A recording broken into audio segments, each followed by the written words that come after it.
And just like that, Chelsea beat West Ham by 3-0 in the first match that was played in the match week 5 of the Premier League, and we're going to check out how Mohamed Kudus performed in this game for the Hammers despite their 3-0 defeat to Chelsea, because I must tell you, Mohamed Kudus was the only best thing in this West Ham team that played against Chelsea. He and Somerville were the only players that were able to come to the party to ensure that West Ham fought hard to ensure that they probably would have gotten anything from this game, but that was very unfortunate as West Ham ended up losing the game without getting any goal at all. But I must say, Kudus really tried his best because he had a big chance to score, which was ruled offside in the game. Also, Somerville was also one of the players who was a delight to watch in this game for West Ham as they came up against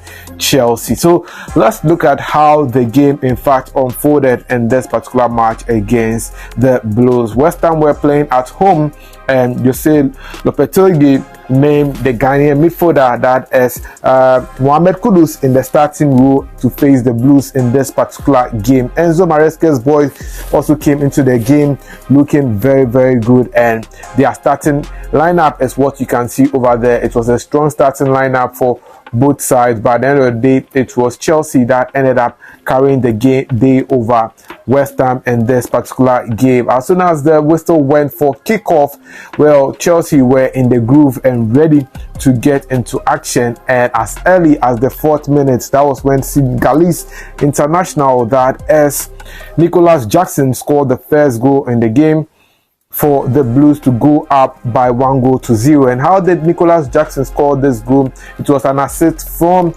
Manchester United, Jadon Sancho. Yes, Manchester United's lone player, that is Jadon Sancho, was the one who linked up Nicolas Jackson with a nice pass, and Nicolas Jackson made his way into the area box of West Ham United and shot one past the West Ham goalkeeper to make it 1-0 for Chelsea in the game. Shortly after scoring that particular goal, West Ham went in search of an equalizer, but they were unfortunate, and this time once again they were punished as a very, very dynamic and creative play from Chelsea found West Ham's defensive area open, and Caicedo set up Jackson to score the second goal in the game. So it was a nice link-up pass from Caicedo, which found Nicolas Jackson straight into the halfway into the Chelsea box, and once Nicolas Jackson was there, he just had to limp up the ball into the goal post to score the second goal for West Ham in the game. It was such a nice goal, one which people have been talking about, because Nicolas Jackson, the technique he used in scoring the goal is very, very superb. Imagine such a ball that has been sent through to a striker. You would have expected him to use his inner foot, but Nicolas Jackson rather used his direct foot to hit the ball, and the ball just went straight past Areola to score his second goal in the game for Chelsea in the game. So Chelsea were leading the game by 2-0, and around the 30th minute, Mohamed Kudus decided to go in search of a goal for West Ham in this game, but he managed to score the goal, but the referee whistled, and after a little check they realized that Mohamed Kudus was found in an offside position, so the goal was not allowed. Prior to scoring this particular goal that was disallowed, Mohamed Kudus was heavily attacked in the game. When I say attacked, he was tackled in the game because Mohamed Kudus had a chance to move forward, and a Chelsea player ended up stretching his arm and ended up hitting the face of Mohamed Kudus, and as a result, Kudus had a burst on his lips, so we could clearly see Mohamed Kudus with his lips in red, but yes, he managed to continue to play the game. And in the second half, Chelsea returned, and shortly after they moved the ball from the center area, Chelsea were able to score a goal 2 minutes into the second half, and guess who scored the goal? It was the PFA's young player of the season, that is Cole Palmer, who scored to make it 3-0 for Chelsea in this particular game, and he was assisted by Nicholas Jackson in this game, because Nicholas Jackson was on top of his game in this game, and Mikel Obi should be very, very happy to see Nicholas Jackson scoring goals and also getting assists over there in this game. So Cole Palmer got the third goal for Chelsea in this game to make it 3-0. Mohamed Kudus went ahead to play the entire 90 minutes of action in this game, but yes, still West Ham were unable to get anything